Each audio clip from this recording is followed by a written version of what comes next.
What's going on, guys? This is going to be a quick introduction to the Hue API. I'm going to show you how you can use HTTP calls to control your Hue lights programmatically. I won't dive heavy into the code for this. This is just going to be more an intro to the calls themselves. And in the future, I'll show you how you can integrate those calls into your code so that you can have the lights controlled when they're triggered by certain events, like you log into your computer or visit a certain page or press a button. But for now, this will just be an introduction to the calls. So all that you need to get started is basically your Hue lights set up. So you need to have your bridge connected to your Wi-Fi network and your lights connected to your Hue bridge. And then you need your app set up on your phone, obviously, so that you can control the lights. You pretty much need that to set the Hue up anyway. But as long as you have all of those things, and then you have your computer connected to the same network as your Hue bridge, just like your phone, they have to be connected to the same network. Hue does support remote calls, but I'm not going to get into that in this video. So as long as you have that set up, you can get started communicating with your Hue lights.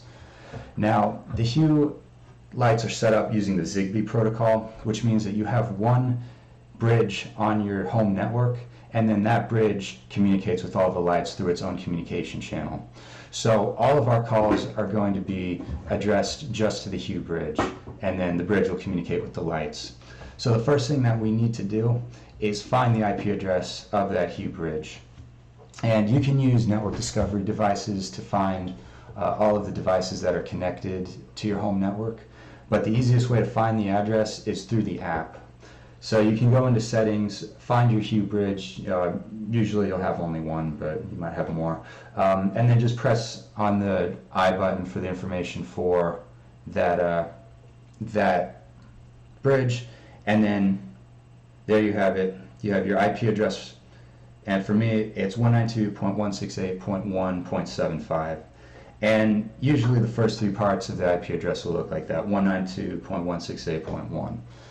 And so, how can I prove that that's the right address and that it's connected? I could ping it, but easy way to do it, and I'll show you why I'm doing it this way, is I can just navigate to that page through the browser. So I can go to HTTP, and it doesn't use a secure protocol, so you can't use HTTPS. It has to be HTTP. And then you just type in the address 192.168.1.75. And there you go. You get to the landing page for the Hue bridge, and this just has some general information about the packages that are used to create the Hue software. Now, within this this bridge, you can navigate to a subdirectory, debug/clip.html.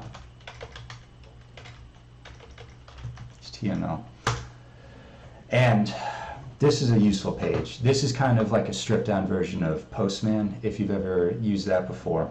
But all it is a tool that you can use to send commands to a certain API endpoint, and since it's already on the address of your Hue bridge, you don't have to type that in. All of these paths are relative, so you can just start with /API, which all of your calls will start with anyway.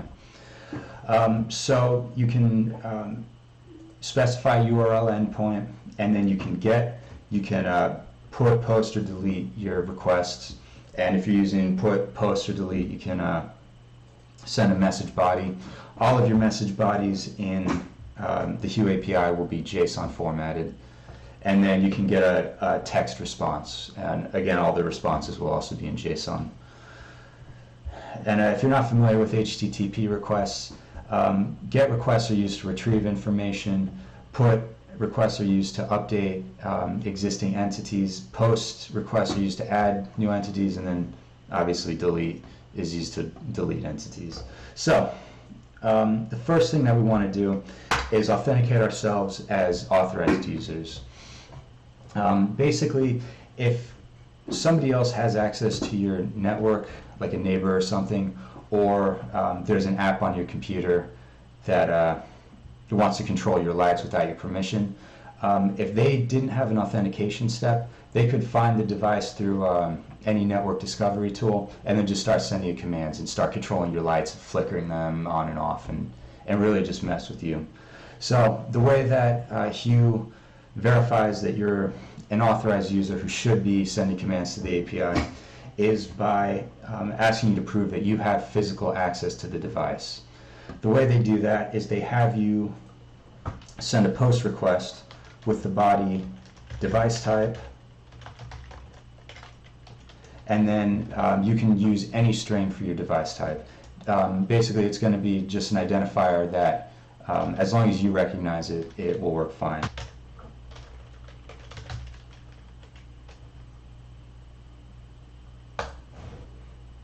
Alright, so I just pressed the button, and now I'm just going to resend the exact same request. There we go, success. So, I'm going to take this username and save it. So I'm going to copy it and just put it in a blank text file somewhere. Alright, now this username that Hue generated for us is going to be used in every API call. It's going to be the next parameter in every URL after the /API. So the next thing that I can do is take this username and just paste it right after API and then get. Alright, so this returns pretty much all of the information that I would need about my Hue API, about my Hue bridge basically. And this is really all the same information that you can adjust through your app, but right now it spits it back in JSON format, and this page doesn't do anything to make it pretty. It's not colored, it's not collapsible. So what I'm going to do is copy all of this text and put it into Notepad++, which is like just a nice text editor that makes all this stuff a little easier to read. I'm going to tell it that the file type is JSON. Alright, so now what's going to be really handy here is every section is collapsible.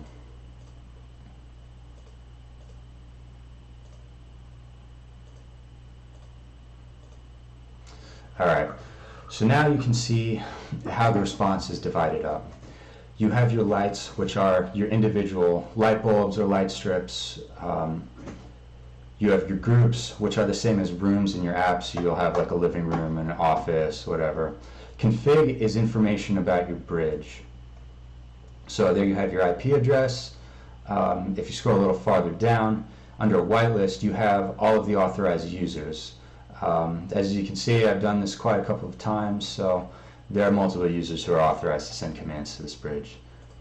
And then you have schedules. You know, that's exactly what it sounds like. It's routines that you know, tell your Hue to control certain lights at certain times. Scenes, which are color schemes, and you have all of your presets, like you have concentrate, energize, etc., and then you can obviously create your own.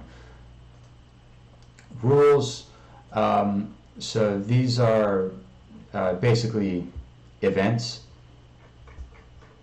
and they tell it what to do when it receives certain inputs from certain devices, like your remote, or from a routine being triggered. Sensors, so these are like remotes, things that will ping your bridge to tell it to execute certain commands. So, and then finally, we have resource links. These are just commands that you can send after the -API -username, and these commands will just return information about your sensors, about your groups, about your rules, etc. So the section that's of interest to us right now is going to be the lights, because that's the basic command that's going to turn lights on and off, change the colors, etc. All of these other sections, you know, you may or may not want to adjust programmatically at some point, but it's kind of like, you know, you do it once and then you don't really need to change it. So we'll go to lights, and then within lights, in my case, I have 4 lights connected to my Hue bridge. So I have 3 bulbs and then a light strip. And right here we have a description for each one of the 4 lights. And these 4 lights also correspond to the lights that are listed, obviously, in your app.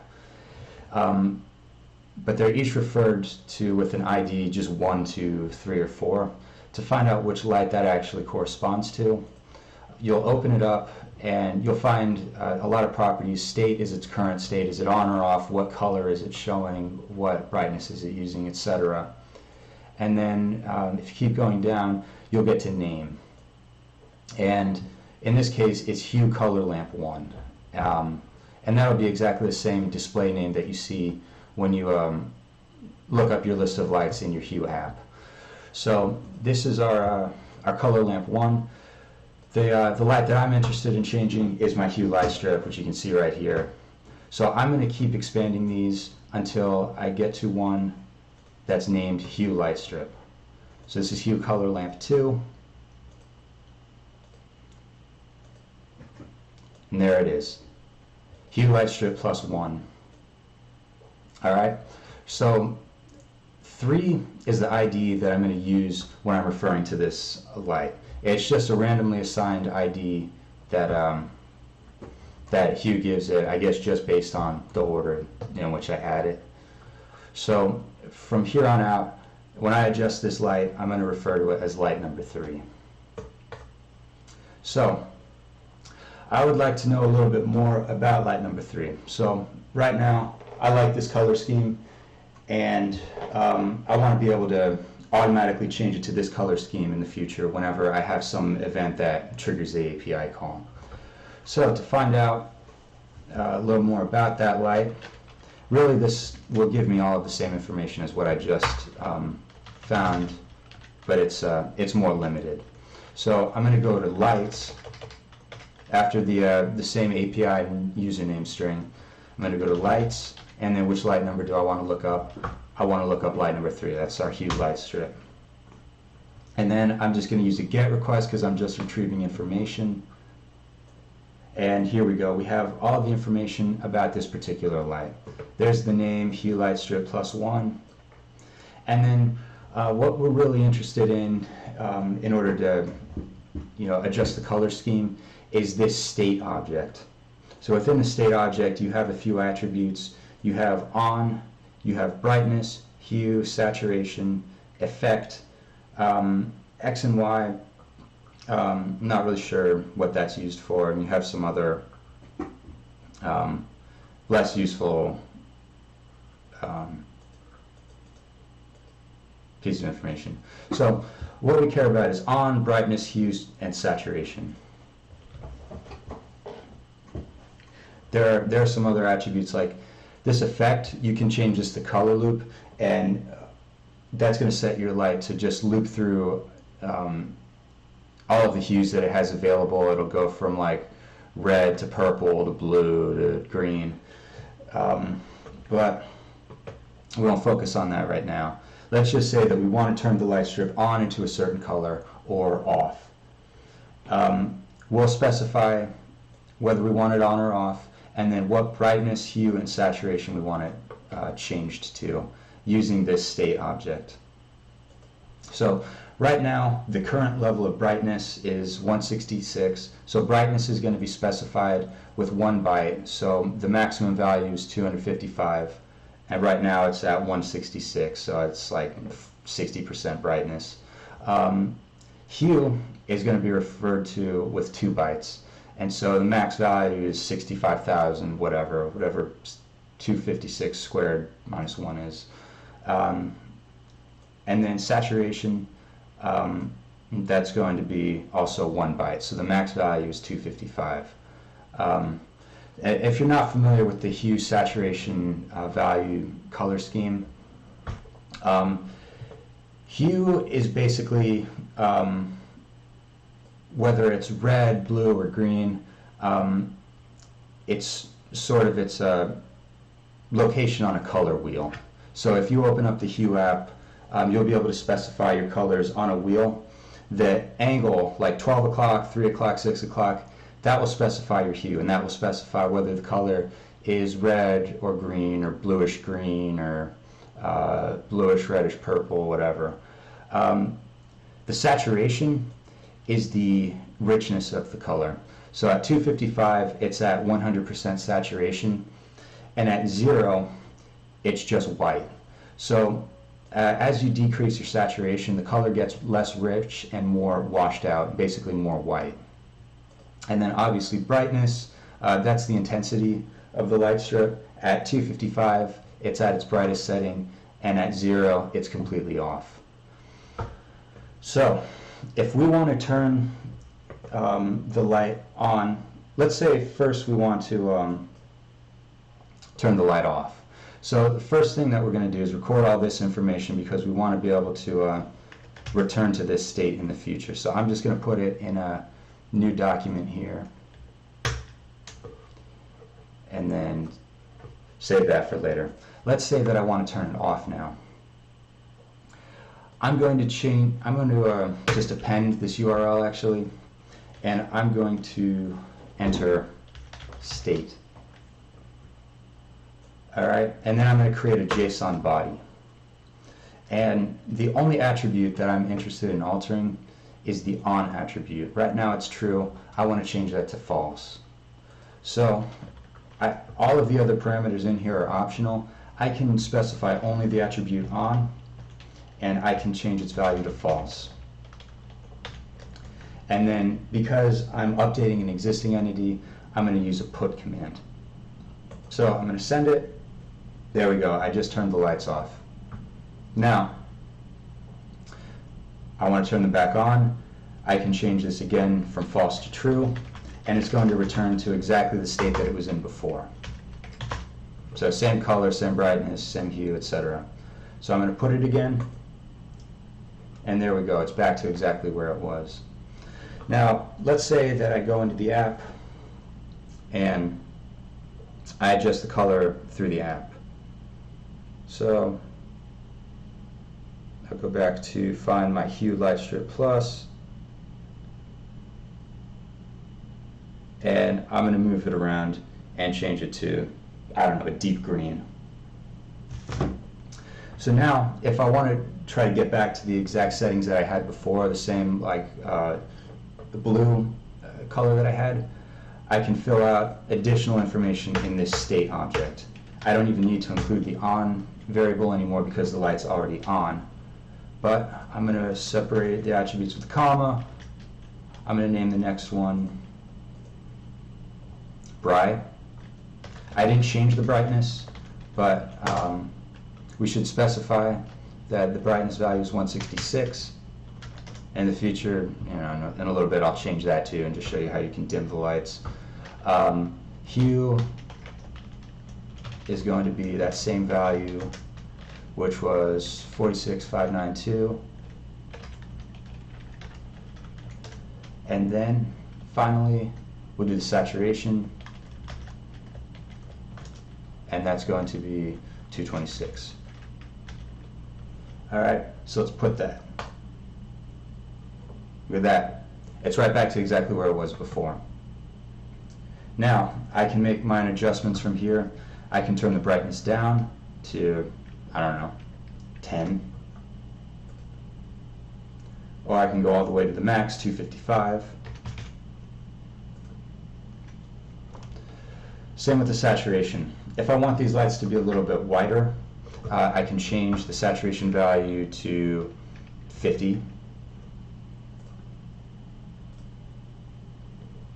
Now it's just pretty much a bright white. It's bright white with a bluish tint, but it's mostly just white. Now if I wanted to go back to a completely rich blue, I can go to the maximum value, 255, put it again. Now it's like a dark, deep blue. Now, I like the way I had it before, so I'm going to go back to a saturation value of 226. There we go. Looks pretty good to me. All right. So this is basically how your Hue API calls work. You can adjust additional parameters. In fact, let's try the effect. So let's try the color loop effect. Right now the effect value is none, and that's boring. Let's try color loop.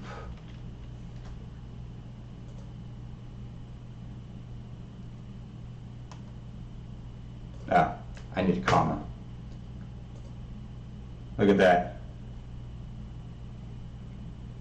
So it's going to cycle through all of the various hues. Basically, it's going to work its way around that color wheel. And when I get sick of that, I can just change that back to none, put it, and it will go right back to the original color. It won't freeze the last color that it was on. All right, so now you have an idea of how you can adjust your lights through the Hue API. Obviously, you can find other lights that you have connected, do the same types of commands, and you know, everything that we looked at in this this command, the basic API command, pretty much everything here is editable. I can't change maybe the API or the IP address, but I can change, you know, add or remove groups, add new schedules, add new scenes, etc. Everything pretty much is, everything that's editable through the app is editable through the API. So I hope this gave you an idea of how you can start controlling. In the future, again, I'll show you how you can integrate this into some of your codes and come up with some cool applications for these API calls. Thanks.